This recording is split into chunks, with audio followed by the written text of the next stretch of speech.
L'accessibilité, parce qu'il y a des périodes où les médecins ont été plus accessibles en téléconsultation, c'était plus facile de les voir. Je gère les rendez-vous médicaux de mon mari, ma fille est adulte mais qui a un handicap, et pour ma maman qui est très âgée, donc je gère pour tout le monde. Je m'y suis mis pendant le premier confinement, je l'avais jamais testé avant.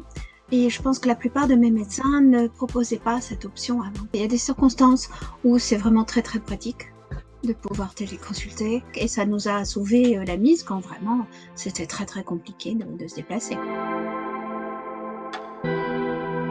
Tout est fait pour que ce soit facile pour quelqu'un qui n'a pas de connaissances techniques particulières. Tout ce qui est possibilité d'adresser des documents en avance pour préparer le rendez-vous avec le médecin, tout ce qui est possibilité de récupérer les ordonnances ou des choses comme ça par écrit de médecin, tout ça c'est éminemment pratique et très simple à utiliser. J'avais prévu un premier rendez-vous avec une gynécologue pendant le confinement, donc c'est des rendez-vous qu'on prend très longtemps à l'avance.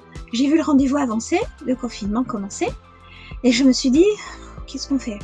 Parce que bon, la gynécologie, si on peut pas vous examiner, c'est un petit peu complexe. Et je me suis dit, pour un premier rendez-vous, il y a toute une prise de contact. Allons-y, ça sera fait.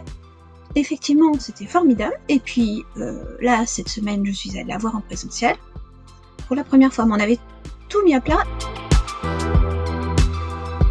Moi, je leur dirais que c'est une façon de ne pas remettre des rendez-vous, que c'est très simple, que ça fonctionne hyper bien.